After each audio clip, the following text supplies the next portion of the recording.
Why weren't the guards worried when they noticed the Monalisa was missing? Normal Monday morning at the world-famous art gallery, the Louvre, in Paris.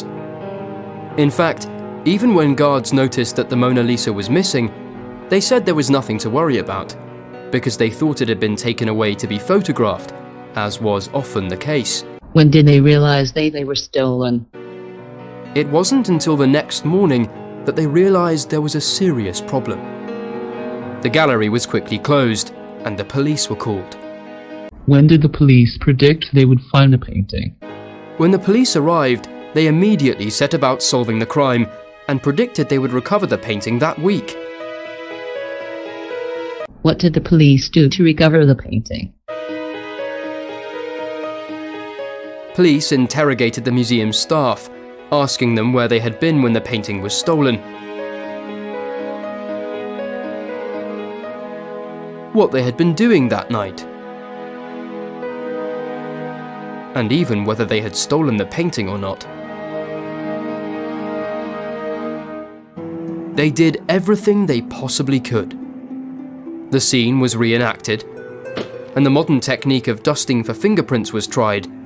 Then, 1 week later, they found nothing. What did the Parisian newspaper receive? What was it about? Suddenly though, a local Parisian newspaper received a mysterious phone call. The caller confided that he had stolen several statues from the Louvre 4 years earlier. He dropped the bombshell that his employer, the world-famous art critic Guillaume Apollinaire, had ordered him to steal the artworks so he could give them to a promising young Spanish artist called Pablo Picasso. For how long did the Monalisa disappear? Where was it seen later on? For 2 years after its disappearance, gossip reported sightings of the Mona Lisa in New York, St. Petersburg, Switzerland, and South America. What was the truth of the theft? But the truth was that the painting had never left Paris. It was in the bedroom wardrobe of a man called Vincenzo Peruggia. Peruggia was a house painter and carpenter who had lived in Paris for most of his life. How did Peruggia steal the painting? He had worked as a tradesman in the Louvre and had even helped to build the Mona Lisa's protective glass case.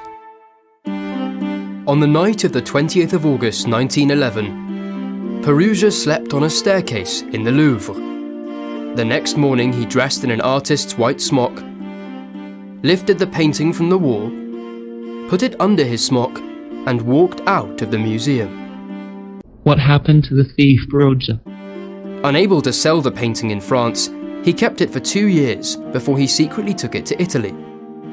In Florence, he contacted an art dealer called Alfredo Geri, who promised to give him a huge financial reward. He met the dealer, gave him the painting, and received a 1-year prison sentence. Peruggia was put in prison, and the Mona Lisa was returned to France, more famous, more iconic, and more valuable than ever before.